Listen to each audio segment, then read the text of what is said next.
Hello বন্ধুরা, অনিতা ভিল food কিচেনে আপনাদের সবাইকে স্বাগতম। আজকে আমি রান্না করব ভোলা মাছ দিয়ে বেগুন দিয়ে ঝোল। প্রথমে মাছটা আমি ধুয়ে নিচ্ছি।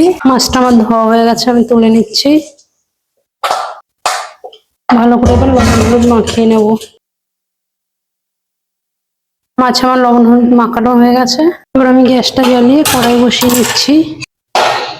কড়াইটা গরম হোক। কড়াইটা গরম হয়ে গেছে, আমি তেল দিয়ে নিচ্ছি। করে তেলটা গরম হয়ে গেছে, আমি একটু লবণ দিয়ে নিলাম যাতে মাছ দেওয়ার পর তেলটা না ছিটকে যায়। মাছের এক পিঠটা ভাজা হয়ে গেছে, আমি এটাকে উল্টিয়ে নেব। মাছটা ভাজা হতে থাকে ততক্ষণ আমি বেগুনটা কেটে নিই। বেগুনটা আমি, কারণ মাছটা অনেকটা বড়, তাই বেগুনটাও বড় করে কেটেছি। একইভাবে বেগুনটা ধুয়ে আমি লবণ হলুদ মাখিয়ে নেব।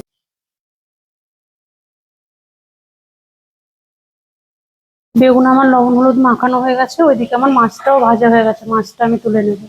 মাছটা ভাজা হয়ে গেছে, একে একে আমি সব মাছগুলো নামিয়ে নেব।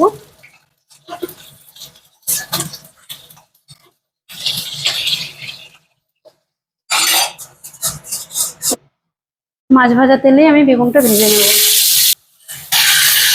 বেগুনের একদিকটা হয়ে গেছে, আমি বেগুনটা উল্টে নিচ্ছি। বেগুনটা পুরোপুরি ভাজা হতে থাকুক, ততক্ষণ আমি মশলাটা বানিয়ে নিচ্ছি। এখানে আমি মশলাতে নিয়ে নিয়েছি 1 চামচ জিরে, কিছুটা আদা, রসুন, একটা মিডিয়াম সাইজের পেঁয়াজ আর শুকনো লঙ্কা। এটা যেহেতু চালানি মাছ, তাই আমি শুকনো লঙ্কা দিয়েছি। কালার এবং ঝাল দুটোই ভালো হবে, আপনারা চাইলে কাঁচা লঙ্কাও ব্যবহার করতে পারেন। জল দিয়ে মশলাটা এবার আমি পেস্ট করে নেব। মশলাটা হয়ে গেছে, আমি বাটিতে ঢেলে নিচ্ছি। এদিকে আমার বেগুনটাও খুব ভালোভাবে ভাজা হয়ে গেছে। এটা ধুয়ে নিয়েছি। এবার আমি আবার গ্যাসটা অন করে কড়াইটা বসিয়ে দেবো। কড়াই কিছুটা তেল দিয়ে নেব।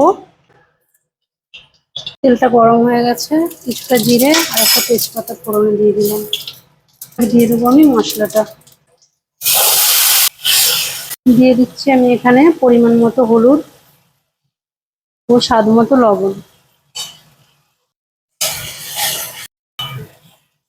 মশলাটা আমার কষানো হয়ে গেছে, এবার আমি জল দিয়ে দেবো। আমি এখানে গরম জল ব্যবহার করছি, আপনারা চাইলে ঠান্ডা জলও ব্যবহার করতে পারেন। ফুটেছে, আমি বেগুনগুলো দিয়ে দিচ্ছি। এবার একে একে আমি মাছটাও দিয়ে দেবো।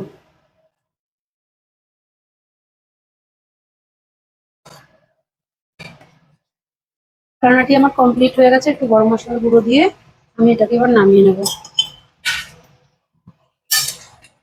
রান্নাটি আমার কমপ্লিট হয়ে গেছে, আমি এবার এটাকে নামিয়ে নিচ্ছি। বন্ধুরা, আমার এই রেসিপিটি যদি আপনাদের ভালো লেগে থাকে, আপনারা আমার ছোট্ট চ্যানেলটিকে সাবস্ক্রাইব করে একটা লাইক দিয়ে আমার পাশে থাকবেন।